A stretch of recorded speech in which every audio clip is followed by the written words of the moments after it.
Wubba, wubba, wubba. Hey, everybody. Welcome to the watch party on the Hit List Network. I'm your girl, Lorena. And I'm Lydia. Brian St. John. And I'm your boy as a Kiwi. Oh, my goodness. Okay. I got thrown off. All right. Firstly, let's talk about this historic week with the Democratic presidential nominee, Joe Biden, announcing Kamala. Yeah, Kamala. Kamala Yeah, Harris. I think it's Kamala. Kamala It's Harris. tomatoes, however you pronounce it. Kamala Harris as his vice president. Not only is she in Sydney, I know that you're beaming, a Howard University graduate. You know. I'm not a graduate of the HU, but I'm just saying she's also a member of the historically Black sorority Alpha Kappa Alpha Sorority Incorporated. Hello. What do y'all think? How you feeling about this? I am elated. I love her. I felt from a long time that I thought that she was going to be the pick anyway. So I'm just happy that it was her. Yeah. It's just a historical moment. It's to think that after Barack, now, we're potentially going to have another moment. It's just the feeling that you just can't describe it, So we really, now the work begins for real, for real.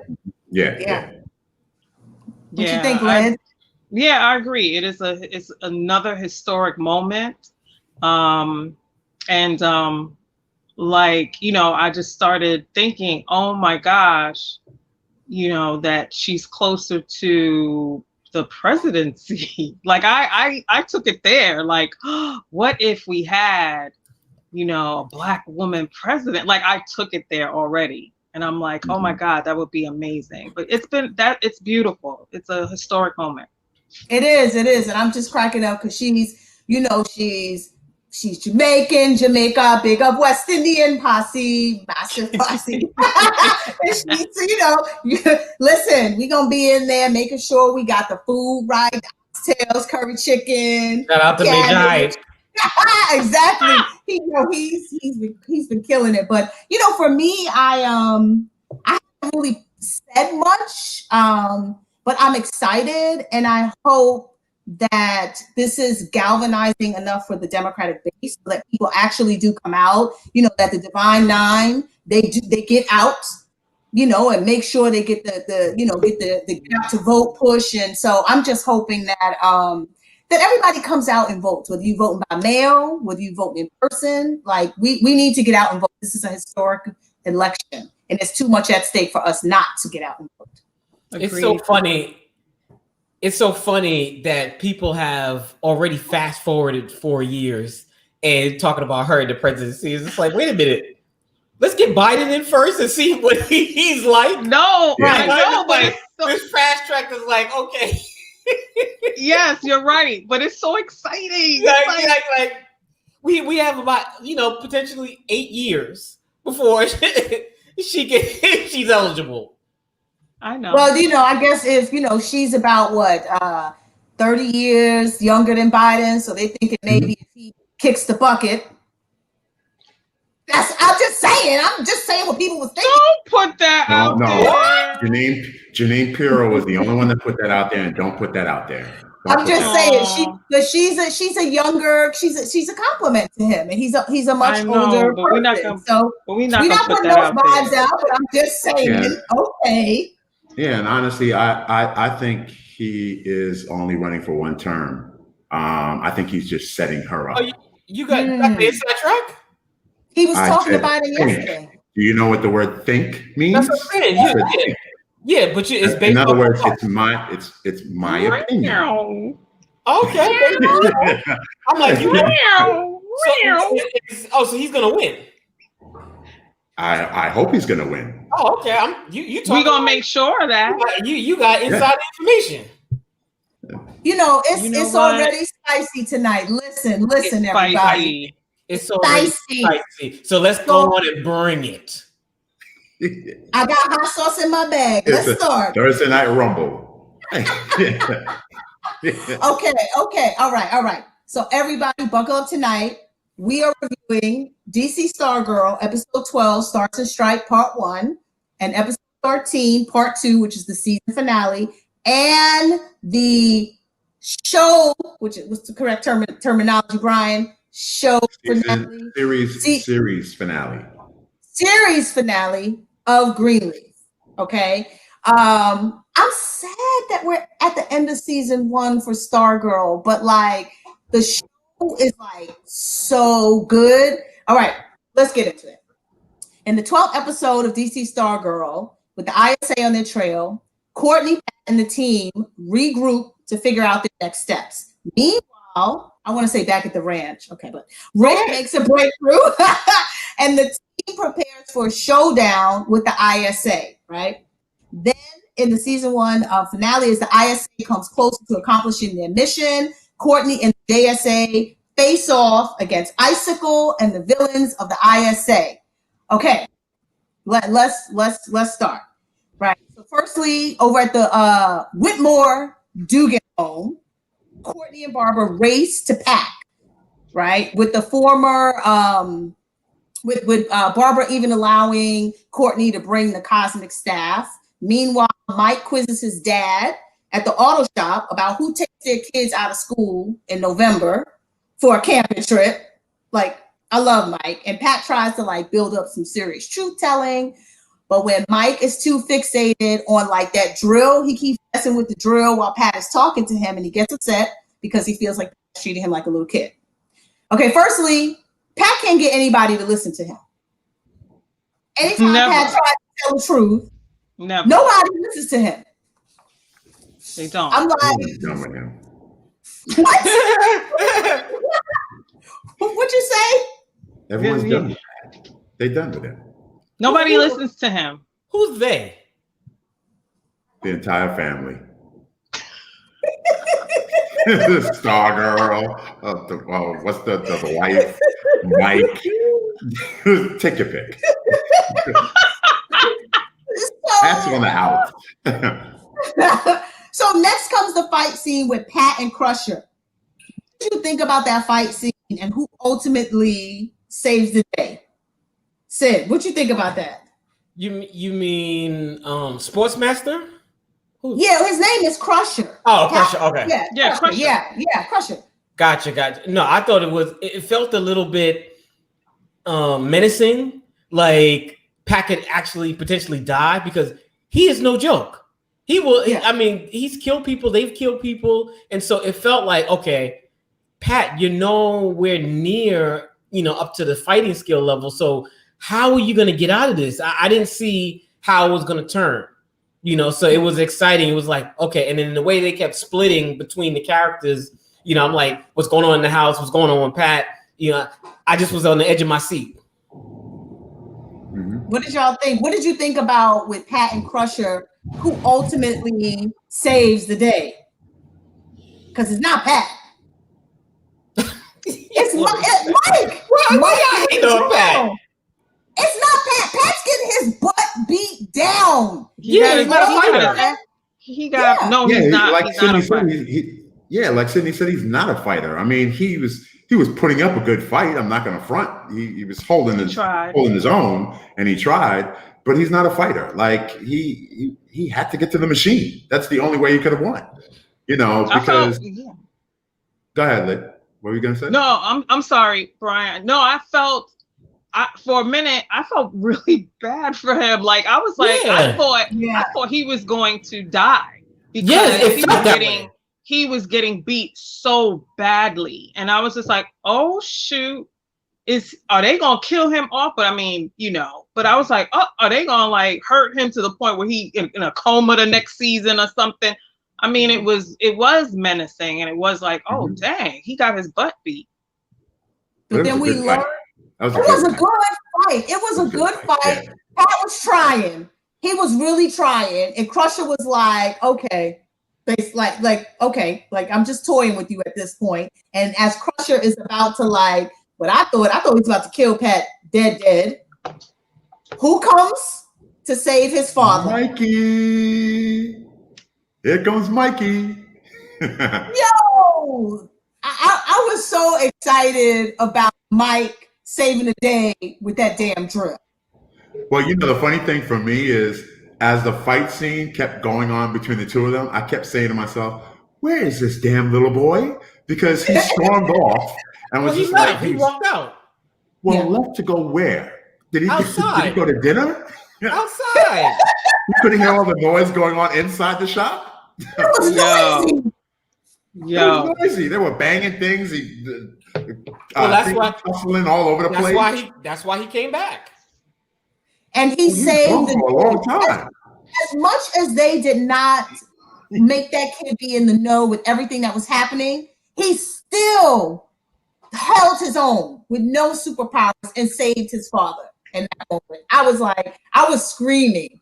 I was literally screaming when that happened. Pat was looking like, oh my God. What? But why don't people go for the kill? I know. Go for the kill shot. I never understand that. Yep, I never understand that. But that's what I'm. They're coming back. Yes. You leave him when they finally defeat Crusher. They leave him, so it's like he's gonna wake up. Yeah, that's what I said. I was like, okay, what's going on here? Isn't the point after you done had your behind beat to a pulp, get up and kill kill him? Like, what? I just was like, oh my God, this is just gonna keep going. We'll get to season 13 in a second, but honestly, I don't know. He might be gone. You know what? Who's he? Crusher. I didn't realize when Mike drilled his back that he wasn't dead until later. I was like, he only drilled the side, his side. He didn't go for the heart. He didn't go for the middle of the back. I didn't know I'm trying to make Mike into a killer. He's a kid. Your dad just got his behind beat to a pulp. He's a kid. So what? A kid. So what? He could kill too. He's a kid who actually somebody in this group thought would be dead right now. But I predicted someone in this group say his name. I predicted that he was gonna die. Yeah, he was gonna die because they kept foreshadowing him, and when the villain mentioned his name, yeah, it's like, okay, he's out of here. Yeah. So while this fight is actually said it, to be honest, that's why I said somebody in the group. He who shall not be named. Well, no, he named himself. I know, I'm just being funny. So while this fight is happening with Pat and Crusher, we got a whole other fight happening back at home with Tigress. She's attacking Barbara. She's fighting Courtney. And I don't know. I think that whole scene where Courtney is fighting Tigress puts Courtney in a different light with her mom, because her mom has never really seen her in action. She's amazed. Like, she's like, at the end of the fight, she's like, that was amazing. Because first Courtney thought that she was going to say something like negative. And she was like, no, like, that was absolutely amazing. So, Barbara is learning about her daughter, because she thought all this time in her mind, her daughter is this helpless teenager. She is helpless. Well, no, she's not helpless. She's a teenager, but, she is someone who has been working on her fighting skills. Let me just shout out Chrissy Murray in the comments. She wants to know, what other show are we talking about tonight? We're talking about Stargirl and Greenleaf, Chrissy. I know. In another translation, I'll be back. People don't watch Stargirl but us. And so we were like, let me know what else y'all talk about. What do you all think about Principal Bowen's advice to her son Isaac about how to silence bullies by using his musical instrument violently? What did you think of that? Brian. Oh, Lydia. Go ahead, Lydia. Oh, sorry. No. Go ahead, Brian. I mean, it wasn't right. It's the wrong advice. You're saying use violence against the bully who's using violence against you. Like, I didn't agree with it. There's other ways that you deal with a situation especially when you're dealing with a bully. But that was the advice the parent gave, and we'll see what happens if he acts on that advice. Yeah. Lydia? Yeah, I mean it isn't right, but I mean she's a killer. They're all killers. So she's gonna tell her son, listen, take, do what you gotta do. Take that instrument and bash his head in. Like, she's gonna tell him stuff like that because she's like that. So I really wasn't surprised. I wasn't. Listen, in real world parenting, my advice would have been like punch him in the face. Like this, there is when you deal with bullies, like you gotta also at one point stand up for yourself. No, I agree. You gotta defend yourself. You have to defend yourself. Back in the day, your parents would be like, don't come home talking to me about that if you didn't stand up for yourself. Lorena, punching somebody in the face and defending yourself, taking an instrument and bashing their head in with it. Yes, that is different, Brian. That is very different. All right, so look. Meanwhile, back at the ISA lair, Cindy begs Henry Sr. to let her out of the cell. First of all, Cindy is like my comic relief for the whole show, right? Henry Sr. blames Cindy for his son's death, saying that if she had been better at keeping tabs on Junior's powers, he could have been saved. And he said, instead, I had to end him.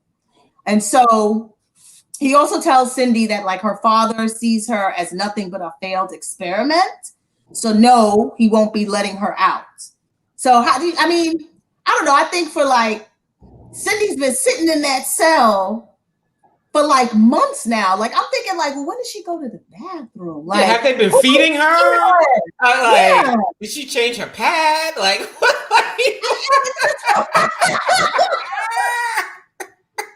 I'm like, what's happening?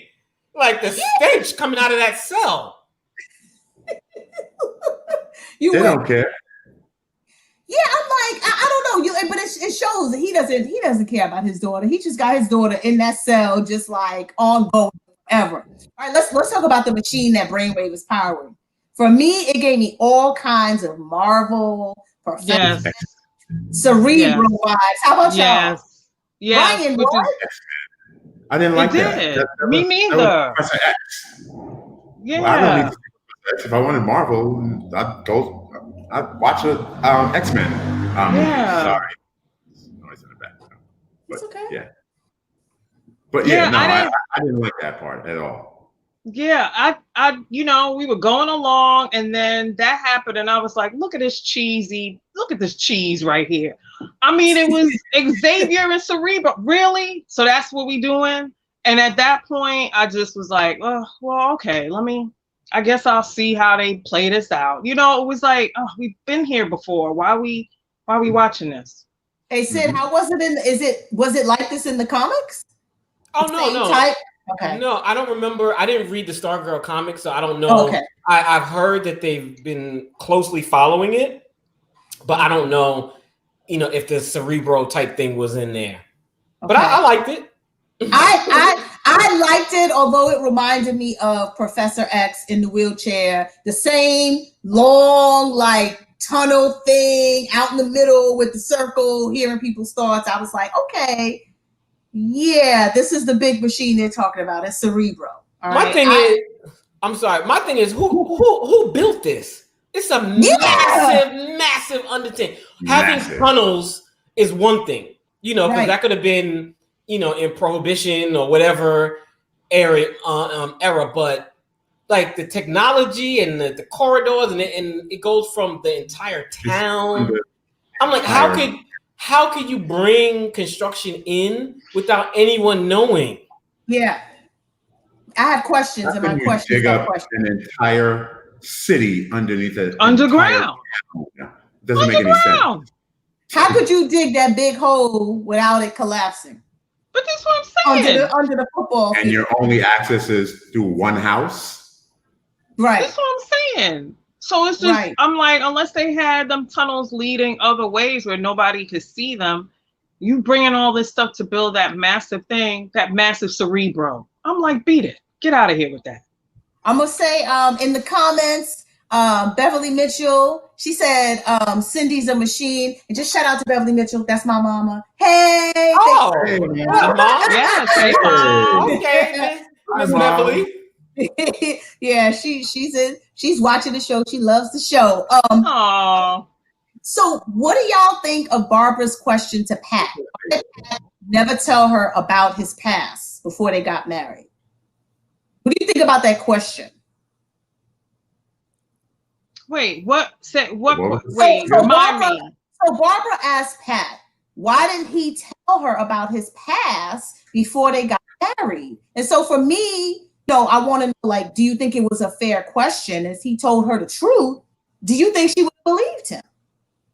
It's a fair question. They're married, but at the same time, it's like, I understand why he wouldn't say anything to her, maybe because he felt like he was wanting to protect her. And then would she have believed him? You know what I mean? Would she have believed it all? Because Barbara's, her head is someplace else. So would she have believed all that? She'd have been like, oh, Pat, stop joking. Oh, Pat. So would you have believed it if you had a man and he came to you and was talking about wizardry and super heroes and staffs and all this kind of stuff? Would you? Well, I would have thought he was smoking some special weed. Yes. And you never would have called him back.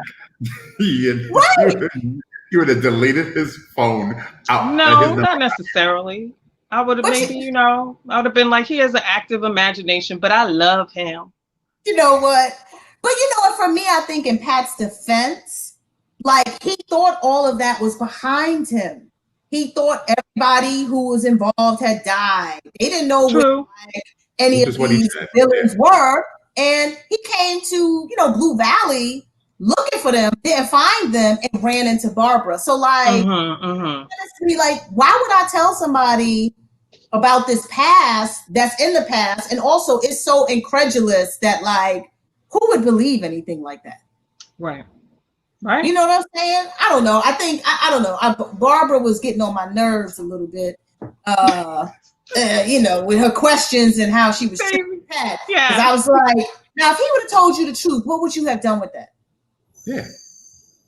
That's what I'm saying. That's Barbara. Yeah. You know how I feel about Barbara. Okay. So the team finally uncodes Rick's parents' journal, and they find out about these blueprints for a network of tunnels that the ISA uses.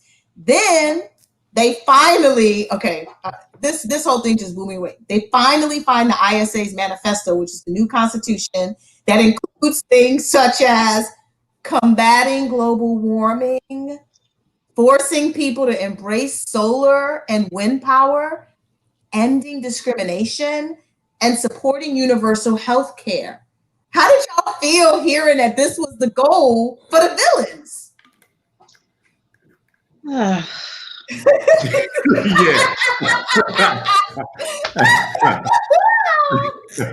Ask Sydney. Let's go to Sydney. What do you think, Sid? I thought it was an interesting twist, because we're always looking for something nefarious and just diabolical and, But so I thought it was a good twist to say, oh, are they evil? Are they not? What happens if we had those things? Right. Would it be a better place?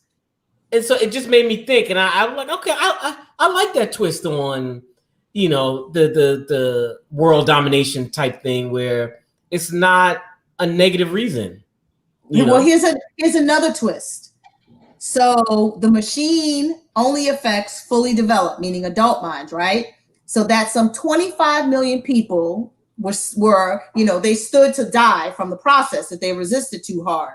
So now you have this group that wants to, like, it kind of enforce or bring all of these, like, really good ultimate goals at a cost of lives. So now how do you feel, like, knowing kind of that whole the way their ultimate goals kind of intersplice with, like, the end reaction that could result in, if they actually implemented the goals? What do you think? Would you want those goals implemented? Like, if 25 million people had to die? Yeah. Brian's like, I was just like, give me something else. Yes. I didn't care. I was like, I didn't care. Honestly, I didn't really care. I thought it was nonsense, and I was just like, okay, let's just get to the fighting. You know what?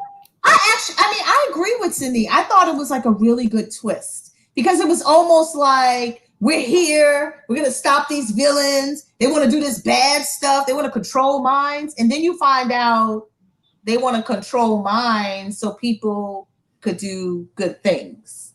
And that's kind of what it was a twist on making. It was a twist on Make America Great Again. Yes. You know, with Project New America. And so we had a different viewpoint from it. You know what? I didn't even correlate the Project New America with the Make America Great. Mm-hmm. Okay. That's definitely, I didn't look at, okay, Lydia, come on. Because you shrugging, Lydia's shaking her head. Yeah, like, I didn't care. I didn't. I get the twist and all of that stuff, but I didn't care. It kind of fizzled at that point for me. Like, this is cheesy and not in a good way. And I was just like, oh my gosh, it just fizzled for me. Like, I just didn't care. All right, well, we end this episode with the adults starting to lapse into a trance-like state, starting with Barbara and Justin. And then Pat, Brainwave, has different plans for him, taking over his mind to turn Stripe into a fighter for like the bad guys, right? So just as Courtney is asking Pat what their next move is, that robot forms like this fist and throws it in Stargirl's direction, and we cut to black. So overall, what did you think of part 1 of the season finale? Lydia, overall. Oh, I'm gonna have to say 2.75. Brian? I mean, the fight scene. I like the fight scenes. I'd give it a 3. I was entertained when they were fighting. Sid? 3.5. Okay. I'm gonna give it a 3.5. I mean, I enjoyed it. Oh, you thought I was gonna give it a 4? I thought you were gonna give it a 4. I thought you was giving it a 4. You know, oh, okay. Okay, now once it starts, right? I hope it's not a porn mistake. Okay. All right. Now once it starts and Strike episode 13. Producer's anxious. Please roll the clip, producer. Oh, here we go.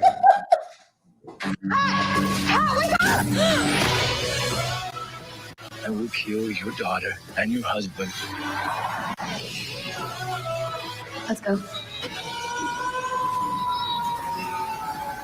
Stargirl, season finale next. All right.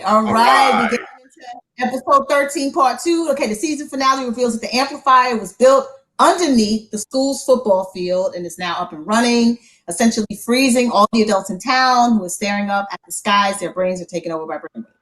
In the tunnels, a brainwave-controlled Pat is like attacking Courtney in Stripe, and Pat's able to resist the mind control when Courtney refers to herself as Pat's daughter, telling him that he's always been there for her and she needs him now. Let's talk about epic battles. Let's talk. This is the episode where I feel like we get into some Avengers type, battle here. We got after Justin and the JSA regroup, they come face to face with Jordan, Sportsmaster, Tigress, and Dr. Ito. The JSA and ISA finally battle as Sharp opens Grundy's cage, so Grundy can join in the fight. And then during the fight, Cindy gets out of her cell and stabs Dr. Ito. Sorry, just cracked me up. To tell her father that he shouldn't have locked her up. This is like all too much for me. What did y'all think about the battle with like everything that was happening? So you just told the whole thing. I'm telling you. I'm like, do we need to discuss it? What did you think of the battle?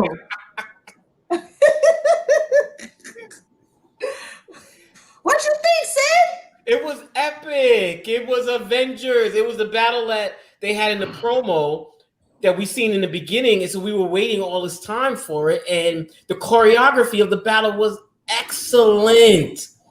they took it up a notch from the last battle, and I loved it. And the CGI was on point with Grundy and Stripe. It was everything that I was looking for.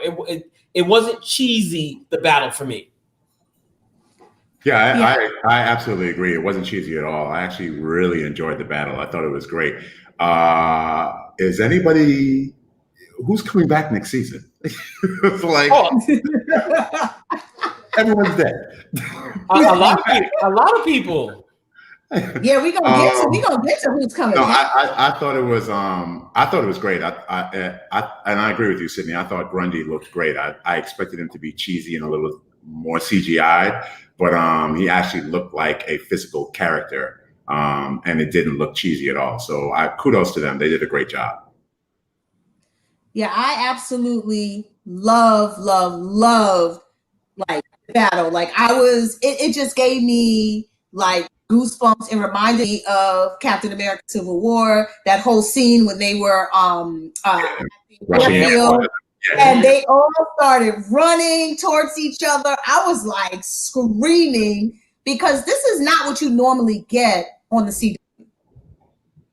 You know, you don't get this level of non-cheesy corniness and production on the CW. So I was like really excited. And Courtney was kicking butt. They all were kicking butt. But like Courtney was killing it. Mm-hmm. Yeah, she was a beast. Like she came out with some skills that I didn't even realize that she had.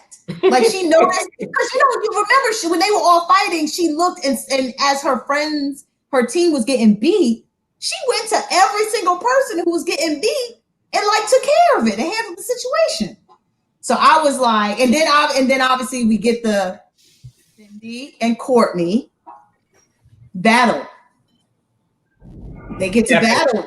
Epic. They get to battle. It reminded me of way back when this little show called Buffy the Vampire Slayer that was phenomenal, and it just gave me chills. I remember Sarah Michelle Gellar fighting the vampires, and it just was like, yes, go ahead, little white girl. Go ahead, little white girl.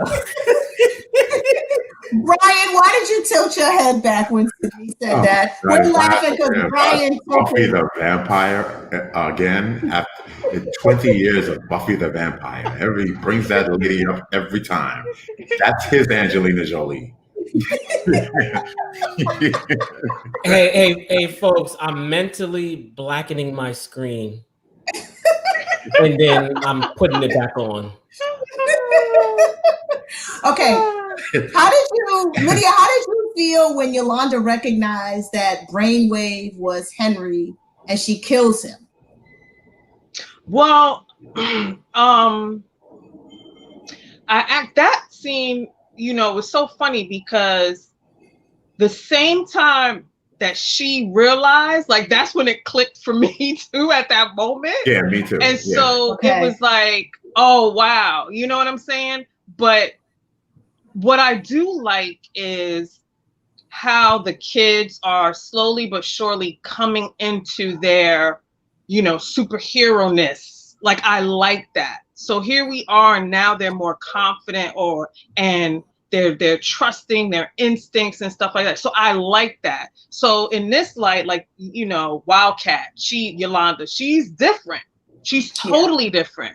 And I felt like at that moment she was tapping into her instinct because he said something, and that's what she was like, wait a minute, they were your friends too. Why are you saying we're your friends? So I feel like earlier she might not have caught that, you know what I mean? But now they're getting more like, sharpening their skills and so forth. So with that, I was like, oh, okay, cool.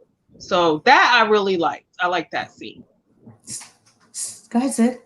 I want to point out what I thought was very interesting with that scene was earlier you have Yolanda talking to our man, telling him, think of a better way. Do not kill. Yes. Do not kill. Yeah. You're better than that. And then she winds up doing what she told him not to do. Right. And he listened to her when he was fighting. Right.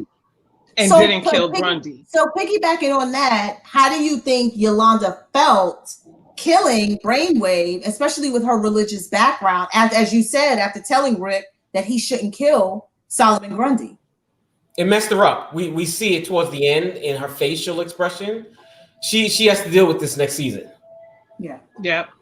Yeah, I agree. Changed. So speaking of Rick, oh, sorry, go ahead, Lynn. No. She's changed. Now she's like she's forever changed. Yeah. No, I agree. And speaking of Rick and Solomon Grundy, Rick finally gets the fight that he's been wanting to fight this whole season. Give me some insight into that fight. Like, what do you think happened between Rick and Solomon Grundy? Well, if I'll jump in. Well, if you don't know Solomon Grundy, he's a mixture of a childhood legend. Solomon Grundy, born on Sunday, died on Monday. It's a nursery rhyme type thing.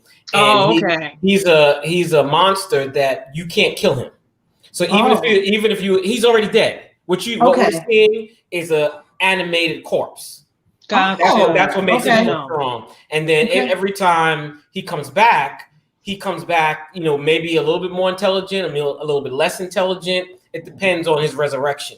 He comes from the sewer. He was a gangster. Just to give you a little background of Solomon Grundy. Yeah, please. He was a gangster from maybe the 40s, 50s. I think I'm probably butchering it, y'all. And then he got killed. He died in a swamp, and there were chemicals poured in the swamp, and then he was resurrected.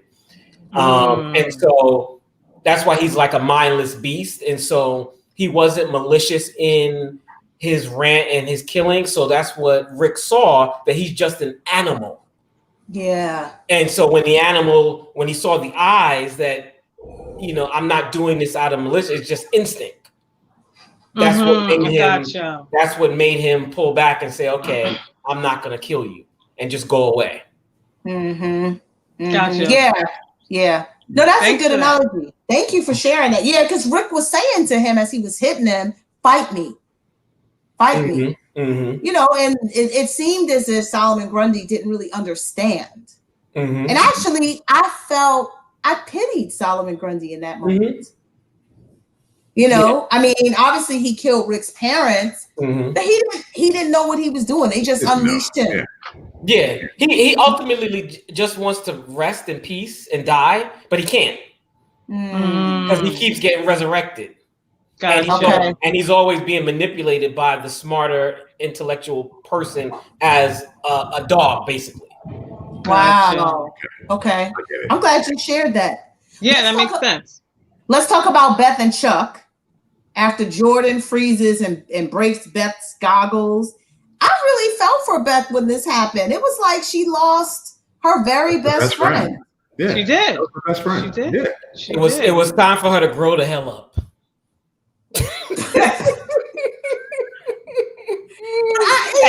and get a real friend.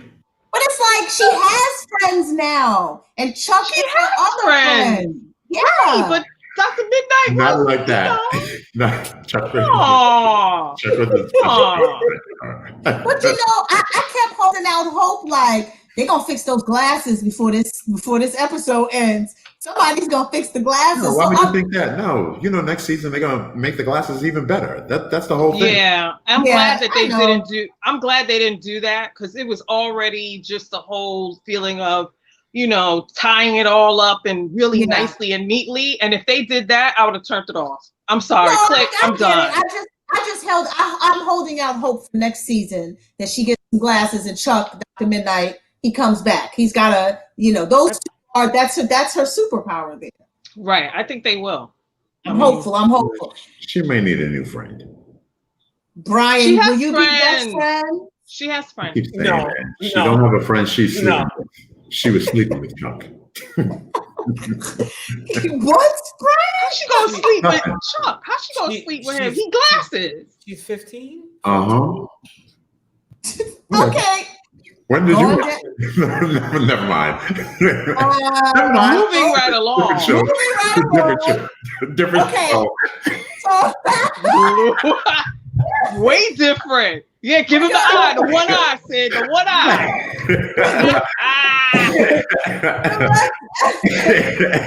You know what? This is so spicy. This is so spicy. Okay, we're gonna revisit a little bit of what we talked about from the previous episode. So, how do you feel about Brainwave's question to Barbara? What if you could cure cancer, but it would take 500,000 lives right now? You'd have to kill 500,000 people, but cancer is gone forever. Would you do it? No. That's a deep question. That's a deep question. You know what I mean? Because it depends on your circumstance. If how many people you lost to cancer, right? How the personal infection. Yeah. It's a hard question because that means, okay, so is it worth sacrificing these set of people to get the cure so you can then cure everyone forever and ever? You know what I mean? So you can look at it that way, but it's still like, it's like how, people are sending kids back to school in this day and age with the pandemic and saying, oh, well, only like 2% will die, but it's still kids that are passing away. So it's like, I think that's a hard question. And it could be your kid that passes away. Like, right. Yeah. Right. Yeah, I think it's such a hard, like, moral question, because obviously you want to say no, but like, I think Sydney was saying it depends on your circumstances. Like if you were like Icicle and your wife was in at the cancer hospital and you had a child that has childhood leukemia and they're an infant, there's you in a different circumstance. And so I feel like it's so hard moralistically to answer the question. I want to say, even as someone who, survived stage 0 cancer, I want to say, I would say no. I want to say that I would not kill 500,000 people because, all lives are precious, right? If you're saying 500,000 people are going to die, how are you choosing those people? Yep. But I don't know, like when he asked that question, it made me pause and kind of reflect on myself and my own like ethics. And I felt like it was a good like ethical question that they asked in the show. So wanted to Can I say something? Yeah, please. Yeah, go ahead.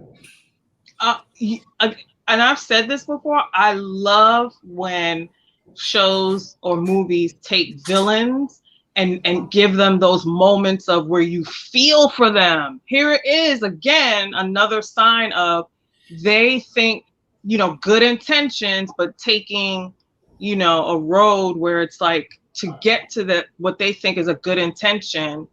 They're taking a road where it's like, no, if we got to take out and kill X amount of people, then we're just going to do it. But I love when shows are written that way, when villains are written that way, because it makes you look at them differently and not just, oh, they're villains and we hate them and they're killing. It's like, no, they got a story. There's a reason for everything. Yeah. Brian, what were you going to say? I forgot. I just want to take a second. I'm doing the watch party on my phone, and so there's a bunch of comments. So I don't know how. Okay, yeah. Go ahead, Sid. We got Ray Tamara in the house. Ray Tamara says, Ray Tamara. Yeah, we miss you all. Great content. I always love hearing you guys' views on shows. Oh, excellent. Yes. What up, Ray? Blast from the past. Yes, and then I have Aaron said, "What up, Aaron?" He said, "What about Agents of S.H.I.E.L.D.'s finale?" Well, we didn't watch that. Which was great. I watched it. It was great. But okay, continuing, I just wanted to pay attention to the comments on the phone. No, thank you. Lydia, I have to agree with you just about the show and how it's like how they molded the they didn't mold all of the villains like this, but they definitely did mold Jordan this way. And it's not just clean cut, good, bad. They're bad, they're the villains, we're good, because even some of the superheroes like Rick, he had his own emotional turmoil and stuff to work through, and so he wasn't acting in what you would think was the most superheroish way. So I definitely agree with you. I like how it wasn't 100% clean cut. Like, it made you think and empathize with those characters. You know what I mean? All right, so now after fighting with Stargirl, Icicle gets knocked down to the street below. Just as he's ready to shoot Wildcat and Stargirl with ice, who comes in? Lydia, who comes in? Mike saves the day. Again. That was the best part for me. It's the best part. I screamed. The best. It was the best. I screamed. I was like, I love this kid. He comes in like, I was like, oh my God, Wildcat and Stargirl about to get it. Jordan about to freeze them. And I don't know where Mike came. First of all, I don't even know when Mike learned how to drive. Mike knows stuff. Don't sleep on Mike. And he clearly they're not parenting him. He's parenting himself. Exactly. Exactly. He runs him over. I literally screamed. I was like, oh my God. And he's like, everybody's looking at him like, Mike, because they wouldn't let him be part of the superhero crew. They made him in the last episode stay home and watch the dog. Mm-hmm.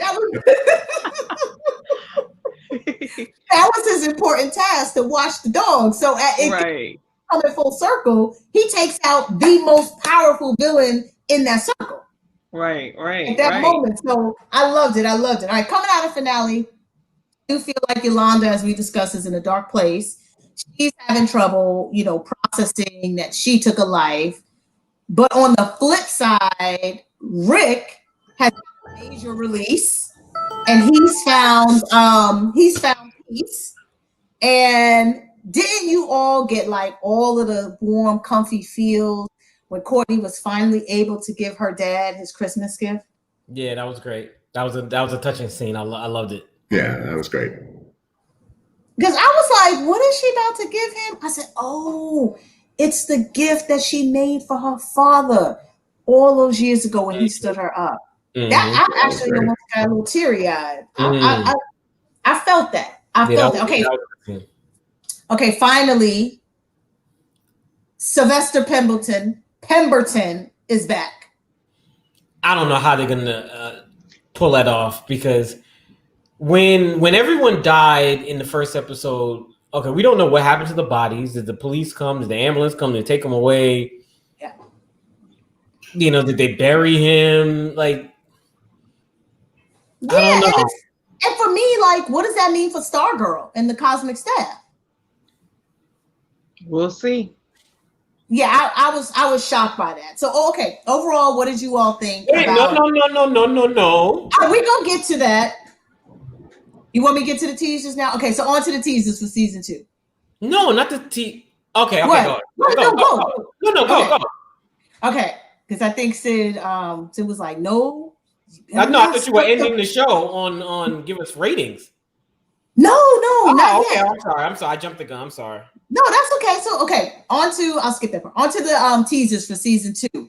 We saw the Shade, Shiv, and Eclipso. And then we also don't know what's going to happen with Isaac, the Tuba Turd. So, Sid, do you know anything about these characters? I understand Eclipso embodies darkness and corruption. Well, no, Eclipso is the embodiment of God's wrath. Oh. And so God assigned him to be a physical manifestation of his wrath, and then he took it too far. And so then he became, instead of just doing the wrath, he became personal and was doing it for pleasure. And so then God said, oh, no. Or God within DC Universe is called the Source. I forget what they call him. But he appointed somebody else to take because this guy was taking it too far. So he created the Spectre. If you all watched Arrow. Oh yeah. And Green Arrow became the Spectre. Yeah. At the end, that they're the same. Gotcha. Oh, okay. And so he was the replacement for Eclipso. So the soul of Eclipso is embedded within the gem. In the gem that Cindy got. Right. And so Gotcha. so whoever possesses that gem, Eclipso takes them over and uses them, and then he can come out and do what he does. But he's a godlike character. Okay. So he's too big for the show. Wow. Okay. Yeah, just like Dr. Fate. So what? Maybe that's how they'll bring Dr. Fate in. Just thinking it, because they need someone on that level. So what are you all hoping to see in season 2? Any thoughts? What are you all hoping to see? Y'all like, I mean, well, I want to see the other people come in, the other JSA member. I want Green Lantern. Okay. I want to see the genie and Jakeem, the pen inside the pink pen. Yes, I forgot about that. It is a genie. Okay. And in the comics, Jakeem, who is a black kid in the school, he is the one that releases the genie and he controls the genie. So he becomes a member of the JSA. Okay. And then Dr. Fate. Dr. Fate is a major player. Like I said, he's the DC equivalent of Doctor Strange. And so the helmet we saw is still within the headquarters. So either the original Dr. Fate is going to come back, or someone else is going to put the helmet on. And that's another device that holds the spirit. And he holds the spirit of law and order. Dun dun. And so whoever puts the helmet on, the spirit takes them over and becomes a godlike figure. So maybe that's when they'll bring in Dr. Fate to match Eclipso. I mean, for me, for season 2, I want to see how Yolanda's character develops after, she has killed, Brainwave Senior. I want to see, obviously what other new characters they're going to introduce, but, and I want to see how, Starman, Sylvester, Pemberton kind of fits into the storyline. Like, where are they going with that? And also the Shining Knight. Mm-hmm. I want to learn more about his story, because he left to go find the other, members of his original crew. So I feel like there's so much more. There's a lot they can do. Yeah. I thought this first season for me was excellent. This episode for me, I give it a 4. I loved it. Loved it. Lydia, what about you? I will give it a 3, because I did like the look of the whole fight scene with two groups fighting each other, even though it was the Avengers, Avenger-like. So I'll give it a 3. Okay. Sid. 4.3. Okay. 4.4. Mm-hmm. Okay. I loved it. Okay. I loved it. It beat my expectations. Just the show overall. Like, kudos to them. I just hope that CW doesn't mess it up and lets the production team who did it before continue. Just give them the money, let them do what they did. I don't want it to turn into the regular CW shows. I agree. Brian. They had 3 or 4 minutes at the end of this show that clearly they ran out of their thoughts, and that whole on the staff and riding over the trees and that whole nonsense in the last 3 or 4 minutes, they lost me completely. So I give it about a 2.75. Okay. Also keep in mind that every episode that we watch is shortened for the CW. If we would have watched it, if it came on initially how they planned to do it on the app, the episodes are longer. So they trim it and shorten it.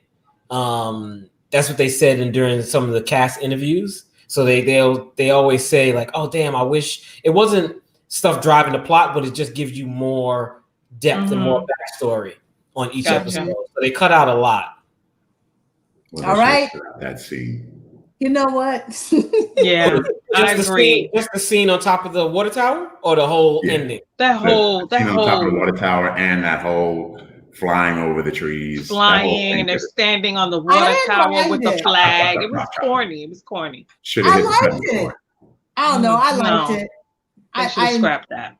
Okay. I enjoyed it. All right, now on to the season and series finale of Greenleaf. Let's roll that clip.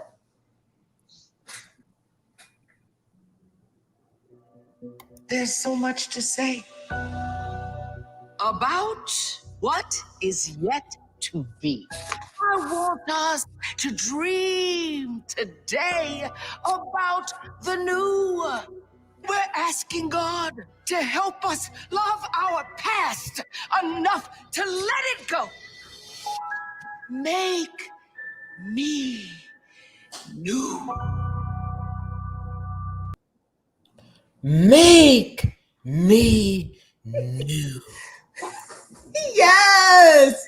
Come through with that, Sid. Come through with it. All right. This the season 5 and series finale of Greenleaf for me.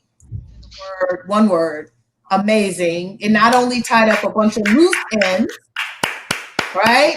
Kudos to the team and the writers. So it tied up a bunch of loose ends, but it also presented some new loose ends, right? Things that we need to, possibly consider. All right, let's first start off.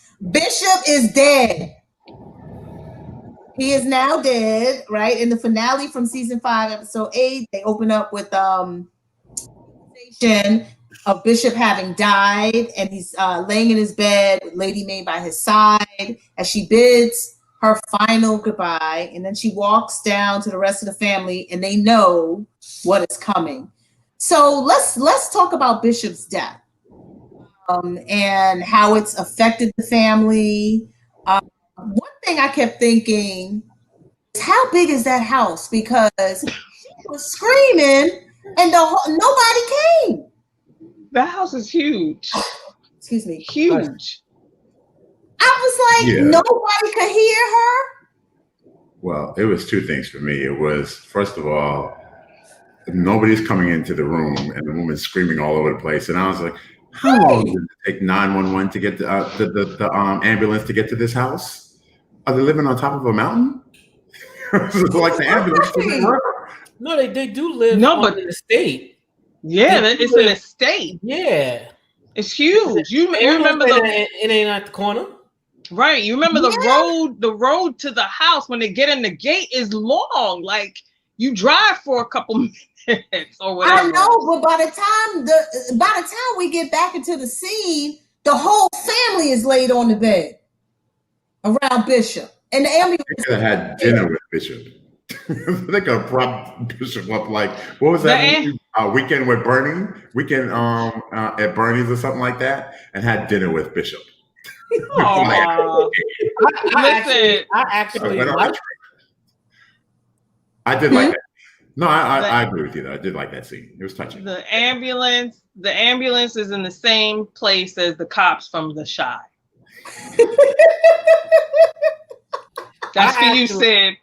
I actually like that montage of the family and the Bishop there, and they slowly came in and they had the funeral. I actually like the way they did it. Yeah. I loved that whole scene. It was like so emotional. Like I actually was like sad. Like, dang, he's gone. And I love how they played it. Like you felt it. Like their patriarch is gone. He was a huge presence in that family, and he's gone. So they're all like, oh my God, what do we do in that moment? You know what I mean? Yeah, I thought it was really heartfelt because it felt like, it didn't feel like acting. It felt like they were a real, true family, and they just lost their father. And it was it was a special moment. I love the way they did it. And I agree with you, Sydney. I liked how they did it with them coming into the room and everything. There's an ambulance right there, y'all. There was a lot of background noise by Brian, but that's okay. All right, let's start going through the family members and how you think they've been affected by Bishop's death. The first one I want to talk about is AJ. Yo, They finally made me care about AJ. Me too. Yes. Yeah, finally. They finally, when he started getting saved and smiling and showing personality, I said, it took the series finale for me to care about this kid. Mm-hmm. Yes. Yeah. Yeah. Yes. Yeah. Go ahead. Go ahead, Liv. The way the whole church scene. Fast forward a little bit when he got saved, like I cried. I was really like tearing up in that whole scene. Like, oh my gosh, because that's a big deal. You know what I mean? But I also loved when it was him, his father, and Grace, and mom, and he said, "Well, can I hug you?" Like that part, I was like, oh my gosh, like I really was like, all right, AJ, he redeemed himself. Well, that was even more special considering the fact of how he's been treating her the times he's been introduced to now. Like he's always been a little standoffish about her. He's shown love here and there, but it's always kind of like, yeah, you're my mom, but so you gave me up. Yeah.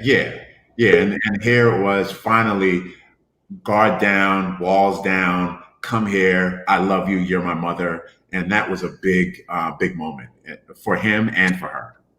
I thought that was great. I love the whole church scene when AJ, you could see the sermon getting to him and affecting him. And remember when he had that conversation with Bishop just before he died, Bishop was telling him, you'll know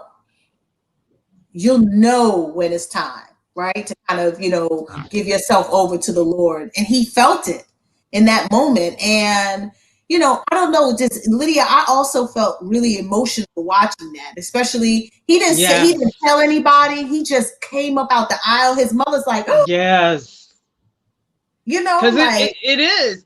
That's in real life. Like that's emotional. You know what I mean? For you to get up and, and say, oh, I accept Christ. And you walk up to that's emotional.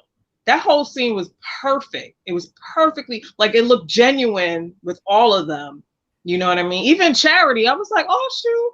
Charity was like, oh my gosh, surprised. Yeah, and she came. Oh, go ahead, Sid. Sorry, that sermon was moving me. It was a real church moment. It took it out of the show and it became a real sermon to the audience. Yes. No, let's talk about the sermon. That Lady Mae sermon she solidified why she is such a phenomenal actress. Because I really looked at her as a preacher. Yeah. I felt like I was in church. I didn't feel like it was acting. I felt like even with her being an actress and going through that whole scene, she came from here with that. Like she had everything, all the spirits, all the energy just come through her, and it came from her soul, and she delivered that to all of us. And I thought that was an incredible scene. So the family is back at Calvary, and Lady Mae, as you're talking about, she delivered the Sunday sermon and delivered, right? She said, let's talk about the new, not what this church has been, but what it's never been. I was like, oh, that is like such real talk. Let's talk about what the church has never been. She talked about making me new, loving your past enough to let it go. Mm-hmm. And I don't know, I felt like a lot of what she said, like what Brian was saying, it just resonated. I felt like I was like watching the online sermon from my church. Yeah. Like she came and delivered. Yeah. Delivered it. Because what was it? The whole last 10 minutes was basically a sermon. Yeah. It was long. Yeah. I didn't expect it to be that long. I thought they were going to cut and fade out or whatever the case, but they let the entire thing go. And I said, this is brilliant. Yeah, because they had to, that's what the show is about. They had to bring it back to the church. That's what it's about, this family in the church, but that whole thing, it made me miss my church. I was like, oh my gosh, we got a little sermon here. All right. Let's talk about Grace and her evolution. She becomes not Pastor Greenleaf. She's just Grace Greenleaf. And she's heading where? New York City. Yes. Yes. So how do you think Bishop's death has affected Grace in her evolution and how she's now, looking at herself and making decisions about her life?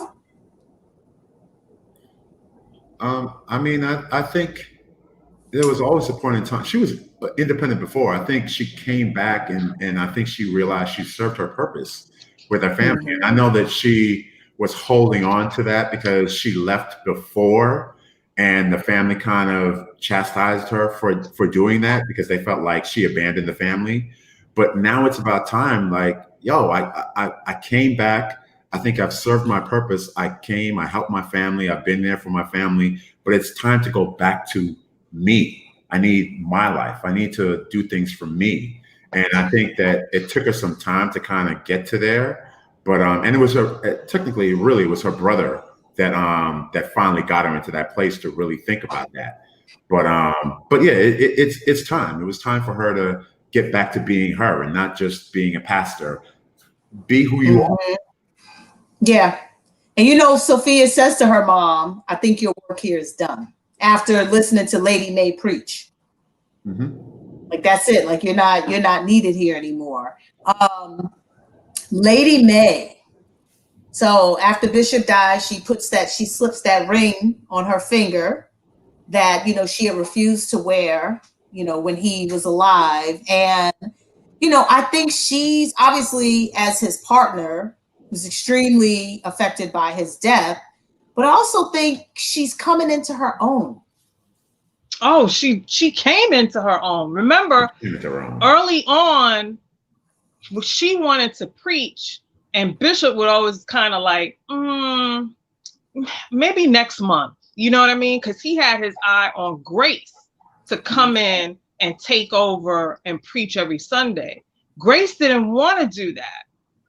And they kind of put Lady May in the back, which is why, throughout the season, remember when she was having her issues with Bishop, and then she hooked up with Patti LaBelle, which was her old friend, and then was preaching at other events and stuff, they pushed her aside. So to finally see that, they finally let her, and that now she has the opportunity to like really do what she does. Like, that's like a triumphant moment for her. Yeah. Yeah, most definitely. Let's talk about Carissa and Jacob. Ugh. I mean, again, affected by Bishop's death. I actually thought it was a touching scene between her and Jacob as parents, as co-parents. You know what I mean? It wasn't about battling. She said share custody. Shared custody. And I felt like she's gotten a little bit softer. And Jacob was looking like, where you staying tonight, girl? Well, I don't think it was that. I just think that they realized that this is their path. They're not meant to be together. They were together, they spent their time together, they loved each other, they still love each other, but they're not meant to be. And she's realized that, and I think she realized that before he realized that. Yes. So, he was trying to pull her back in, and she's like, no. We've reached our road. Our road is now at a cross. You go this way and I go this way, and we come together to parent the kids. So it was telling because she was the one trying to hold on for the longest time with the whole divorce and everything like that. And she was the one to realize before him that, no, we're not meant to be. Yeah. Yeah, no, I thought that was a great scene. Okay, Charity and Grace, the moment of reconciliation at the end. What y'all think of that? It needed to happen. And, look, the Bishop passing definitely changed everyone. And how things unfolded within the family in and of itself just changed everyone. So in that moment, I was glad that they finally made Charity's character, like, Charity just come to look, our father has passed. Let's put all this other stuff aside. We done been through stuff. We almost lost the church. I love you, sis. Like, I love you. Like, at the end of the day, let's just squash it. You know what I mean? So she grew in that whole process. Yeah, no, I agree. And I thought it was telling for Grace to tell Charity to keep an eye on Sophia while she was in New York. Like, I trust you with that. I don't know why she don't take care of her own child. You never seen her with her own child. Well, How Grace gonna give Sophia over to her? Let's keep it real. None of them take care of their children. None of them children were even at the funeral. None of them children were sitting at the table afterwards when they were all the entire family sitting there. They was at the kids' table. They weren't even at what kids' table? The kids' table had the maids picking up the food. There was no kids at that table. I studied that. I looked and I was like, the kids are nowhere to be found. Nowhere. You know what I like too? I want to so how they were all at the table. That's how the series started. It started with to sit down, you know, they were at the table having dinner, but they were bickering. Lady Mae was like saying snide remarks to Grace and all this other stuff. They were like bickering with each other. So to see them, you know, bring it full circle and they're at the table, but they're all in unison now. Like, I was like, oh, that's cool. You know how they did that. That's full circle. Okay, let's talk about Tara. What do y'all think about her ultimate decision that she made about the mansion? I thought it was great. I thought, you know, Tara's whole arc, that it wasn't about money for her. It was always about the church and the community and what she can do for people. And so they didn't make her a gold digger. They didn't give her ulterior motive. She stood fast in her belief. You know, what was funny for me was the little Jacob, and Tara thing. And I said, yo, Jacob is a Rolling Stone. I thought he was gonna go with Basie White. Don't put that on Jacob though. Tara was the one that was giving him the eyes now. Tara gave him the eyes. But he was looking. He was looking too. Who wouldn't? She's a pretty girl. And you saw they gave the little boy a little line. I said, okay, he got to check this episode. He had a speaking role. He said, God is good. He said, God is all the time. All the time. So overall, what did y'all think of the Greenleaf series? The series finale. What you think, Brian? I loved it. I mean, I thought they did a great job of closing it out. I also watched the Homecoming. That was good. And I thought that was great. They're all of them sitting down and reminiscing on their favorite scenes and everything. I thought that they did a great job. Kudos to them. I love the show. So, I give it a 5 because they ended it perfectly. So okay, Lydia. Yeah, I was nervous that it wasn't gonna end, you know, where it was like you were satisfied with everything. But I was satisfied. I loved it. So I'm gonna give the series ending a 5. Okay. That whole church scene. Everything, Lady Mae, side remarks, like her remarks or whatever. Can I say one remark that she said that I thought was so hilarious when she came back into Calvary?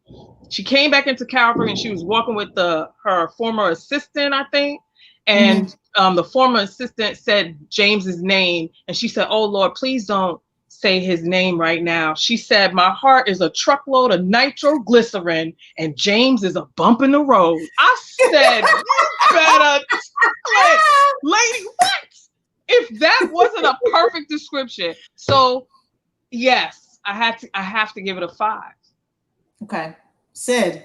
I give it a 5. I thought it was a great wrap up of a series. It went so fast to me to think that it's, 5 seasons.